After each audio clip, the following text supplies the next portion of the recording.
कौआ एक मदद चाहिए थी। बोलो तोता भाई। कौआ मेरे बेटे की बात चलाओ कहीं शादी की। इसकी शादी कहाँ से करा दूं तोता भाई, ये तो उड़ भी नहीं पाता। अरे ये तो कुछ दिन तक ही जिंदा रहेगा, कौन करेगा इससे शादी। तोता भाई जितने पैसे चाहिए मैं दूंगा, बस शादी करा दो इसकी। ठीक है, मैं बात करता हूँ कहीं इसके शादी की। हीरा कौआ तोता से हाँ कह देता है। वो उड़ते हुए अपनी सबसे अच्छी दोस्त नोनी चिड़िया के पास जाता है और कहता है, नोनी चिड़िया कैसी हो, आजकल दिखाई नहीं देती। मैं तो यही हूँ, आजकल तुम ही दिखाई नहीं देते। नोनी तुम्हारे लिए एक रिश्ता लेके आया हूँ, अगर हाँ कहो तो बात कराऊँ तुम्हारी। मुझे तुम पर भरोसा है, बताओ कौन सा रिश्ता है और कैसा है लड़का। मेरा एक दोस्त है तोता, उसका बेटा है मिंटू, बहुत प्यारा लड़का है, मेहनती है, सब काम कर लेता है, अच्छे खेत हैं उसके पास, अमीर पार्टी है, घर गृहस्थी वाला घर है, अच्छा परिवार है। अच्छा, तुम्हें कैसा लगा उनका परिवार? मुझे तो अच्छा लगा, इसलिए तुम्हारे पास आया हूँ मैं। कौआ मिंटू की नोनी चिड़िया से बात करा देता है और उनकी शादी भी करा देता है। उसके बाद की जिंदगी नोनी चिड़िया कैसे मिंटू के साथ जिंदगी बिताती है, चलिए देखते हैं। सुनिए, आज खाना वाना नहीं खाना क्या? ऐसा करिए बाहर जाइए और कुछ लेके आइए। कैसे और को भेज दो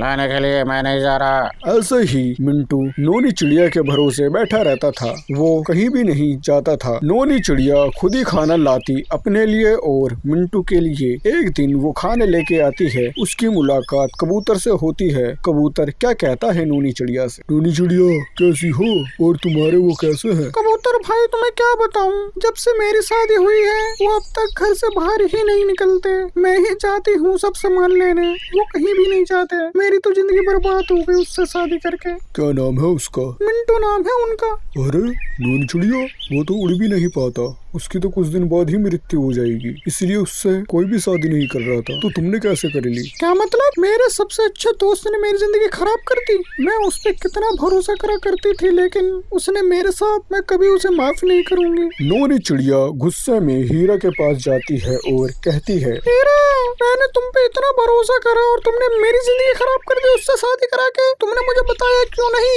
वो ना उड़ पाता ना कुछ कर पाता, तुमने मुझे बताया क्यों नहीं? मुझे माफ कर दो, मैं पैसों के लालच में आ गया था नोनी चिड़िया। मैं तुम्हें कभी माफ नहीं करूंगी, आज तुमने दोस्ती के नाम पे कलंक लगा दिया। नोनी चिड़िया जब वापस घर जाती है तो मिंटू मरा हुआ मिलता है। उसके बाद नोनी चिड़िया आजाद हो जाती है और अपनी जिंदगी दोबारा से शुरू करती है बिना शादी के। पवन बेटा नीचे आजा, खाना ठंडा हो रहा है। मुझे भूख नहीं है। फिर से वही गुस्सा?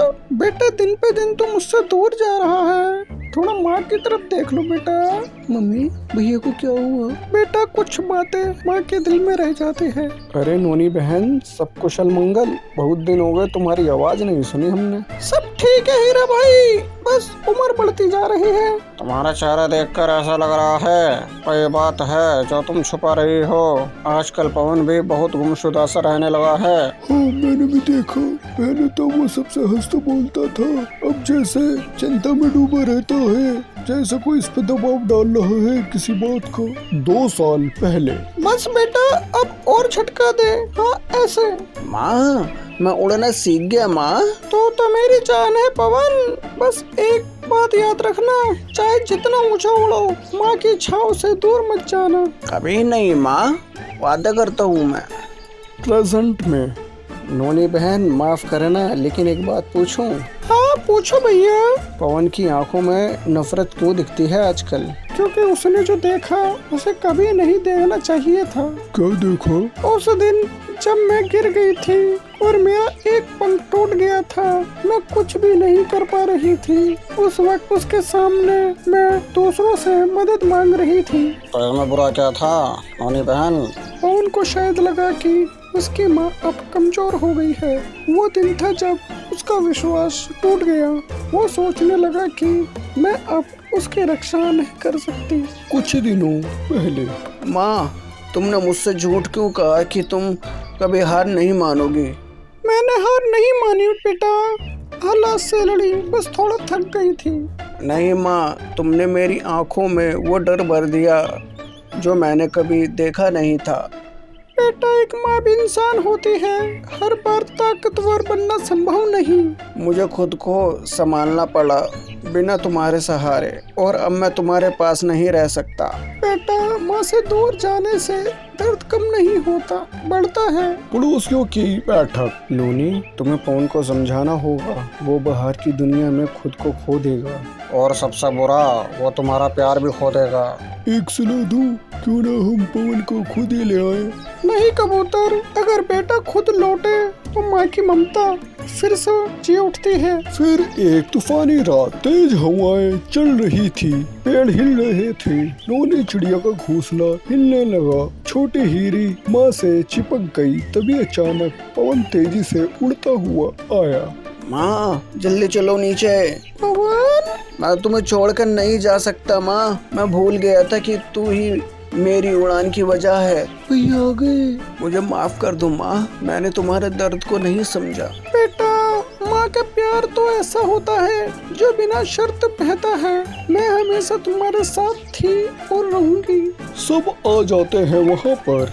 देखो, माँ और बेटा फिर साथ हैं। माँ की ममता को कोई जीत नहीं सकता। और बेटा, जब टूटकर माँ से लिपटता है तो दुनिया की सारी गलतफहमियां मिट जाती है। अब मैं नहीं डरती, क्योंकि मेरा पवन फिर से मेरा है। अरे माँ, अब मैं सिर्फ उड़ूंगा नहीं, तुम्हें भी अपने पंखों में समेट कर रखूंगा। बेटा, माँ का प्यार तो ऐसा होता है जो बिना शर्त बहता है। मैं हमेशा तुम्हारे साथ थी और रहूंगी। हे भगवान, कब बदलेगी ये जिंदगी। एक बेटा है, पर वो अब दूर होता जा रहा है, और हीरी मासूम से बच्ची मैं कैसे संभालूं इन दोनों को। इतने में हीरा कौआ आता है। अरे नोनी बहन, सुबह सुबह इतनी उदास क्यों बैठी हो? तुम्हारा चेहरा तो जैसे सावन का बादल हो गया है। हीरा भैया, क्या बताऊं, पवन को काम के लिए शहर भेजा था, अब वो लौटता ही नहीं। 2 महीने हो गए, न चिट्ठी न संदेशा, और हीरी को रोज पापा की याद आती है। हाँ बहन, अब तो मैं भी सोच रहा हूँ कि कहीं कुछ अनहोनी ना हो जाए। शहर बहुत बड़ा है, वहाँ छोटे परों वालों को संभालना मुश्किल होता है। मुझे तो अब हर परिंदा पवन जैसा दिखता है। हर आवाज में उसका नाम सुनाई देता है। रात रात जागकर उसके बारे में सोचती हूँ। हीरी भी दिन भर खामोश रहती है। इतने में छोटी हीरी आती है। माँ, मैंने किसी से सुना था, वो कह रहा था कि शहर में बहुत बड़ा तूफान आया था। क्या भैया वहीं थे? हीरा कौआ धीरे से चला जाता है। थोड़ी देर में तोता भाई और कबूतर आता है। अरे नोनी बहन, कैसी हो? कुछ सुना क्या पवन के बारे में? नहीं तोता, हर दिन इंतजार करती हूँ, लेकिन उसका एक फोन तक नहीं आया। मैंने तो उसे शहर भेजते हुए कितनी बार समझाया था, बेटा खत भेजते रहना, पर शायद वो बिजी है। नोनी, तुम माँ हो, माँ के दिल को पहले सब पता चल जाता है। तुमने अगर सपना भी देखा है तो कुछ कहता है। क्या कोई सपना आया है? कबूतर, 2 दिन पहले सपना आया। मैं सुनसान बस्ती में उड़ रही थी, और वहीं एक घायल परिंदा पड़ा था। चेहरा साफ नहीं दिखा, लेकिन उसकी आंखें वैसी ही थी जैसे पवन के थी। माँ, भैया को कुछ हुआ क्या? नहीं छोटे हीरे, नहीं, सपने तो वह डर दिखाते हैं, असल में कुछ नहीं होता। लेकिन अब इंतजार बहुत हो गया। नोनी, हमें शहर जाकर पता लगाना ही होगा। मैं और तोता कल सुबह उड़ जाएंगे। हम पवन को ढूंढ लाएंगे, या उसका कोई सुराग जरूर लाएंगे। ये वादा है हम दोनों का। कबूतर, मुझे भी साथ ले चलो, मैं और नहीं सह सकती। अगर मेरा बेटा मुझसे दूर हो गया तो कम से कम मैं उसे आखिरी बार देख तो लूंगी। नहीं नोनी बहन, तुम हीरी के साथ रहो। बच्चे को तुम्हारी जरूरत है। मैं यहाँ हूँ और हीरी को संभालूंगा। कबूतर और तोता जरूर कुछ खबर लाएंगे शहर से। 2 दिन बाद एक भयानक खबर लेकर कबूतर और तोता लौटते हैं। नोनी चिड़िया, हम गए थे उस अस्पताल के पास जहाँ तूफान में घायल परिंदों को लाया गया था। वहाँ एक चिड़िया पड़ी थी जिसने आखिरी सांसें लेते हुए एक नाम पुकारा, माँ, नोनी माँ। हमने उसकी पहचान की। उसके पंखों पर वही लाल निशान था जो पवन के दाहिने पंख पे था। भैया भैया, मुझे छोड़ के क्यों चले गए तुम? नोनी चिड़िया जमीन पर गिर जाती है। उसकी आंखें खुली की खुली रह जाती है और मुंह से बस एक ही शब्द निकलता है, पवन। सब चुपचाप, सिर्फ हवा की सिकसिकियां और पत्तों की खड़खड़ाहट। अगले दिन नोनी चिड़िया की आंखें सूज चुकी हैं। हीरा, कौवा, तोता भाई और कबूतर और छोटी हीरी सब एक साथ बैठे हैं। नोनी, तुम टूटी जरूर हो, पर अब तुम्हारे पास हीरी है। एक माँ का प्यार एक बच्चे के लिए ही सब कुछ होता है। पवन चला गया, मगर उसका सपना, उसकी मेहनत, उसके लिए तुम्हारा गर्व है, ये सब हीरी में जिंदा रहेंगे। हाँ बेटे, अब तुम ही मेरी उड़ान हो, मेरे पंखों में ही मेरा आसमान हो। आसमान में एक पंख धीरे धीरे उड़ते हुए नीचे गिरता है, जैसे पवन अपनी माँ की गोद में आखिरी बार आकर चुपचाप बैठ गया हो। एक माँ का दर्द वो ही समझ सकता है जिसने कभी माँ के आंसू चुपचाप बहते देखे हो। पवन चला गया, लेकिन नोनी अब और भी मजबूत माँ बन गई। शायद दुखी हमें ताकत देता है। धन्यवाद। कहते हैं किस्मत उसकी चमकती है जो अपने ऊपर भरोसा करता है और मेहनत करता है। लेकिन नोनी चिड़िया की किस्मत भी खराब थी और मेहनत भी वो तभी करती जब उसके पास करने के लिए कोई काम हो। माँ, मुझे बहुत तेज भूख लग रही है। बेटी, कुछ करती हूँ, तुम्हारे लिए खाना लेके आती हूँ कहीं से। नोनी चिड़िया खाना मांगने तोते के पास जाती है। तोता क्या जवाब देता है? तोता भाई, मेरे बच्चों ने 2 दिन से कुछ नहीं खाया, क्या तुम थोड़ा खाना दोगे? नोनी, मैं तुम्हें खाना दे तो देता, लेकिन मेरे घर में कुछ नहीं। काम करने जाऊंगा तभी तो कुछ पाऊंगा, लेकिन मेरी कुछ दिनों से तबीयत खराब चल रही है, तो मेरे पास अभी कुछ नहीं।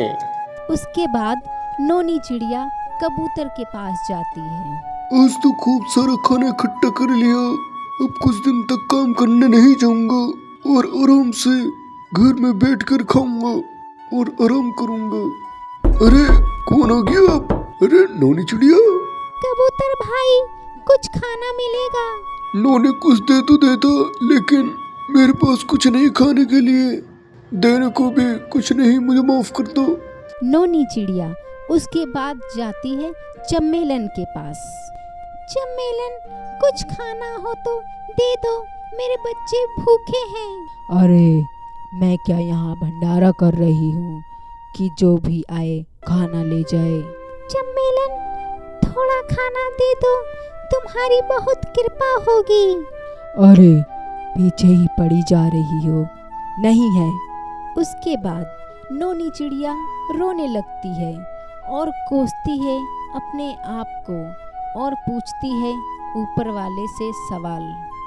तुमने मुझे इस धरती पे क्यों भेजा, और भेजने के बाद इतना दुख कि खुशियाँ आसपास भी नहीं भटक रही, क्यों? वो कहते हैं जब एक माँ का दिल रोता है तो ऊपर वाला भी आने के लिए मजबूर हो जाता है। ऐसा ही कुछ हुआ नोनी के साथ।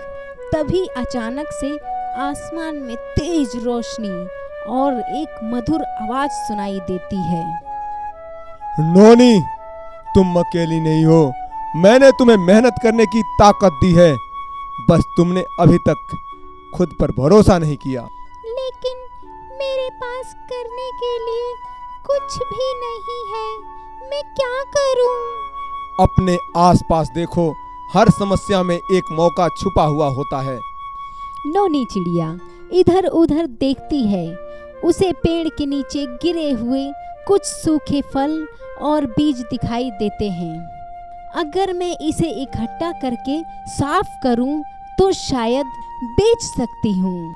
नोनी पूरे दिन मेहनत करती है, फल साफ करती है, उन्हें जमा करती है और बाजार में बेचने जाती है।